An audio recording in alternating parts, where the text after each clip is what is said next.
Say, kids, what time is it? It's kind of like watching TV, but, in your car. 104.7 The Cave. Mike, the intern, Jay Stevens in the studio this morning to discuss the new documentary film on Hulu, directed by Questlove of The Roots. It's called Sly Lives, The Burden of Black Genius. But then they crossed out black. Yeah. The burden of genius. Burden of Genius. Genius knows no color. So I have said this a million and billion times, but Mike, the intern's favorite style of music is soul music, and all the subgenres that come with that. That includes R&B, funk, and Sly and the Family Stone fit right into that. Sly and that band put out so many incredible records. But before we talk about the band, him, what they were able to do, were you familiar with him going into this? You Not just knew at all. like That's why you knew a couple of songs. I heard about him. Did you know he was a DJ?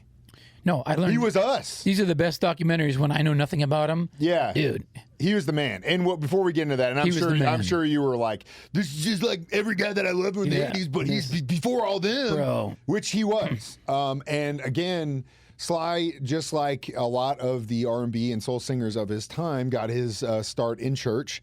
But I thought the things that I learned in that were two things. One, how he basically did band every single day when he was describing, like, Monday night we had choir practice, Tuesday night we had church band practice. Just something working. That's like as a kid, just right? Putting in work. Like literally. And then he goes to high school. He's in the Bay Area, graduates, and then he said, according to him, he had the best music teacher in the world. Yes. And in 6 months, props to that teacher. Yeah. Oh yeah. Right. That literally, like, if you are thinking about becoming a teacher, you got to understand that when you become that person, you have such power in your hands to either help kids on the path that they need or stifle them. Obviously, this teacher that he had at some community college in San Francisco was so awesome that he said that he learned about 8 years worth of stuff in 6 months. And since Sly was who he was, he took it all. And then after that 6 months, the teacher's like, get the hell out of here. Go what do are you doing thing. Going to school? Yeah, he's like, you got everything go do your thing, need. brother. You go do your thing.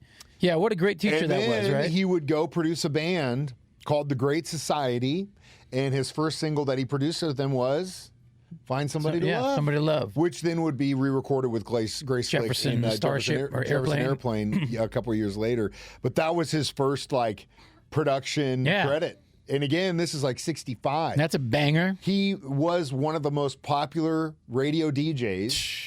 And then decides, you know what, that's not enough. I'm going to go start a band. And brought his brothers and sisters in. Assembled the best players he could find. And got such a great, great band together. And we'll talk about that band next as we talk about Sly Lives, Dark Side of the Stream on 104.7 The Cave. Mike, the intern, Jay Stevens, back in the studio. It's Dark Side of the Stream, episode 220, I think. Maybe. All right. Tyler, producer. We got a thumbs up from Tyler. 220. But he did stay up all night, though, watching the OC. Hey, you might want to write this down because Tyler tends to forget what we talked about within like an hour of doing it. It's called Sly Lives on Hulu. And so we're into the mid-60s. Sly decides he's going to start a band. His brother's in there. Got an incredible drummer who, again... 17-year-old white guy. Yeah, who... That was the thing about the Family Stone that was so badass. It was integrated racially and musically. So you had men and women in the band. You had multicolors in the band. You also had different styles in the band.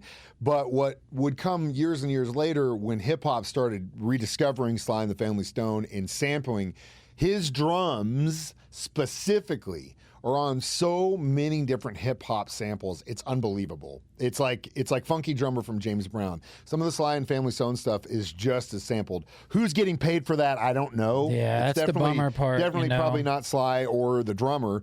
But when you hear what these guys are able to do, it goes back to what I think one of Sly's greatest strengths was, and that is to be a producer.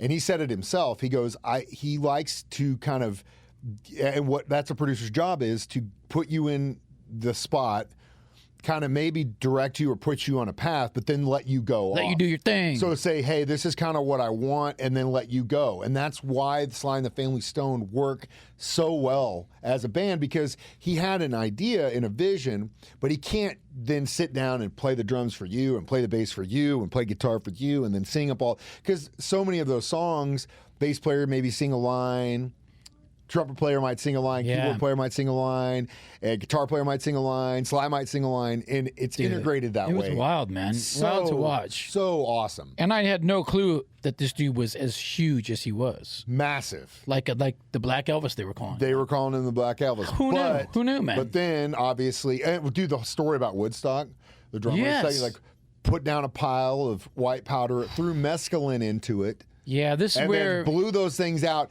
and I don't know drugs if became a big issue. Have you have you seen their Woodstock performance? No, only what I saw in this documentary. Go watch it. Is it off the hook, dude? Well, I didn't know the substances they were on, but then when you watch it again, and you're like, oh my god, because that band is on fire that night. Drugs probably helped it. You had all these musicians in this documentary saying that show from late 60s to about 74, if you saw Sly and the Family Stone live, it was the best concert you ever seen. Yeah, that's what hands they down. said, right? And that's talking about the same time period as the Beatles exist, Led Zeppelin exists, right. Black Sabbath exists, The Who exists, Aerosmith as soon as I saw I could just start going down all these bands that are literally the cornerstones of rock and roll, but at the same time you got these guys saying Sly and the Family Stone were better, man. Incorporated all styles. I mean, and as soon as I saw some footage live, I go, oh, that's Prince. This is where Prince got his deal from. Oh, hands down. Yeah. Prince. 100%. There are so many other artists that would not exist. Bruno Mars, without Sly saying, you know what? I'm going to bring you into what I do. And unfortunately, when you get that level of fame and money, and it can work against you if you like. You got those demons, yeah. And he definitely did, and that's what we'll talk about next. Dark Side of the Stream on 104.7 The Cave. Jay Stevens, Mike the Intern, back in the studio. It's Dark Side of the Stream, episode 220. Sly lives on Hulu. So, as with every sad rock and roll star story, interestingly enough, Sly really did do it first. You think about it, right? He was the first guy to go crazy on drugs. The proto-funk and psychedelic stuff that he was doing predates Prince and everyone else that would come after him.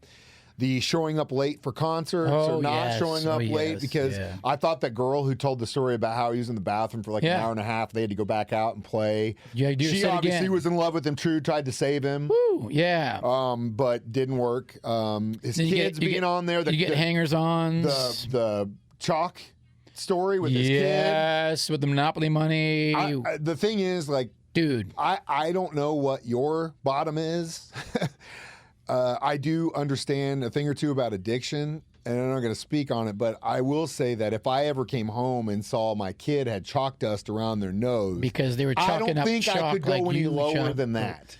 I don't know where at that point you could go. Well, and then the rap sheet, they show his rap sheet, and it was like over the course of 2 years, it was like every day, every month, every year. Arrest, parole violation, arrest for cocaine, like arrest for crack. He's doing crack with George Clinton. I looked it up, dude. You want to know what year he got sober? When? How?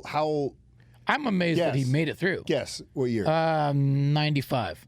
2019. Oh my gosh!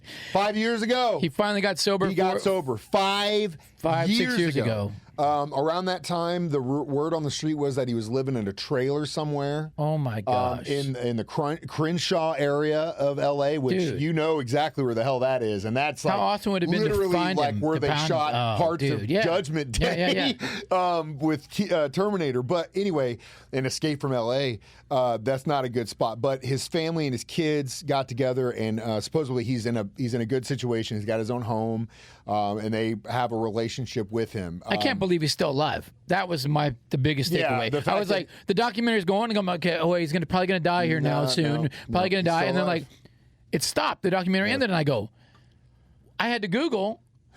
I go, did I miss it or something? No, the dude is still alive. And I hope, and it seemed to me towards the end that he's got a really good relationship with his kids and his family, and I think that is very important to them and to him. You can't do anything about the years lost and what happened in between, but at least they have the time now to try and fix it going forward, which I think is really important, especially with anything when it comes to addiction. It doesn't mean you can't apologize and move on when you decide that enough's enough and you need to get clean. If they or make whatever. a movie about him, like an actual movie, they have to. The whole time I heard him speak, I go, "Oh my gosh!" If I close my eyes, this is John Jones, UFC fighter. They talk exactly the same. Kind of have the same face. Dude, same cadence in the voice. That chill, mellow, just like speak. It just sucks. You have to be the guy.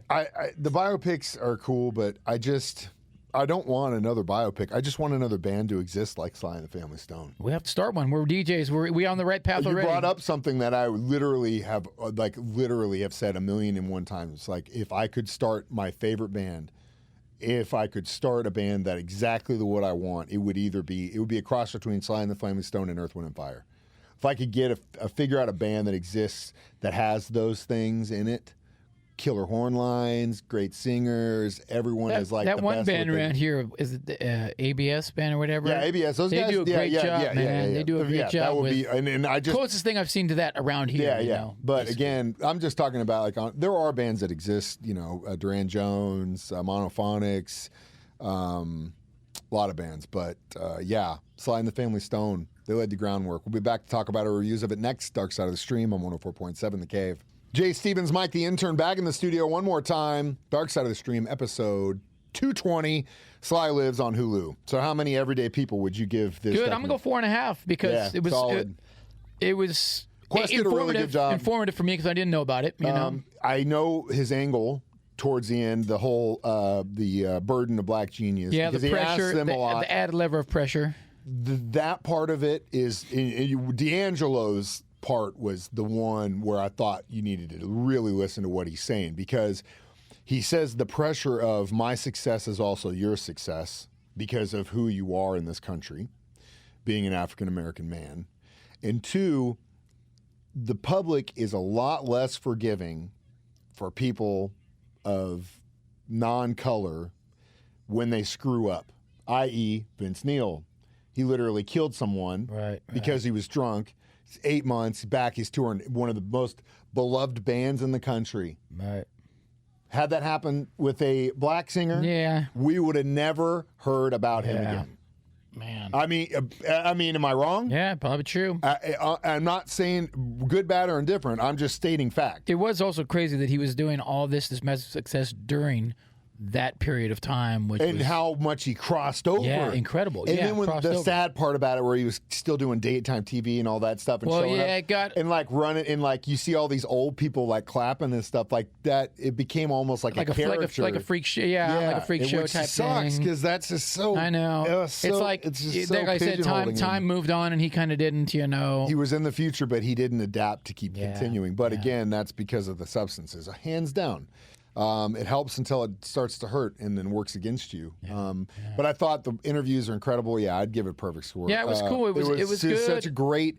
Who knew he was that huge, man, and successful? Dude, it's incredible. Everyone had at least the Sly in the Family Stone greatest hits. And of course, it ends. Everyone with has that record. Him on drugs and no money and in a trailer, like nothing. You know, like one of the biggest bands in the world. Sad man got screwed. I guess there was some lawsuits. I did a little research. There were tried to get some money the rights and royalties and all that stuff. But at the end of the day, I mean, you look at what he started. Hell of a ride. But then you look at guys like Stevie Wonder, who would take that torch, take it even further, and continue to adapt to what happens up until a point. But again, I don't know. It's a crazy, crazy story. Wild moment in time, man. Definitely, if you haven't familiarized yourself with the incredible Sly and the Family Stone, please do it. Just start with the greatest hits. Great record. What are we watching next week?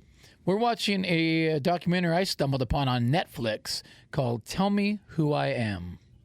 Tell Me Who I Am. Yeah, it brings up a really interesting moral question. So I'll be curious to see your take on it, too. Okay. Every once in a while, Jay gets moral values. Yeah, and, well, it's never too late. Rarely, never but too once in a late, while. as I just said. As always, you can watch us do this live on Facebook or YouTube every Thursday at 9 a.m. We do it during our shows, 9 a.m. and 6 p.m. Well, 9:10 because sometimes Tyler's late. Yeah, sometimes Tyler's been up all night watching the OC, so we can't actually start on time like we normally do. But again, he's just learning certain He's all in black today, just I don't know like if he's me. watching the OC to try and figure out how to pick up chicks or. Well, those does. aren't the type Tyler of girls you Tyler want. does do a new segment on our sister station where he gives love advice. Yeah, and so recently heard how he got out of it. This guy's a little Casanova. Little Casanova we got behind the mixer Tyler. here. Either way, you can download it for free as a podcast for free on our 104.7 The Cave app. I'm Mike the Intern. That's Jay Stevens reminding you we watch movies Documentaries, so you don't have to. It's Dark Side of the Stream on 104.7 The Cave.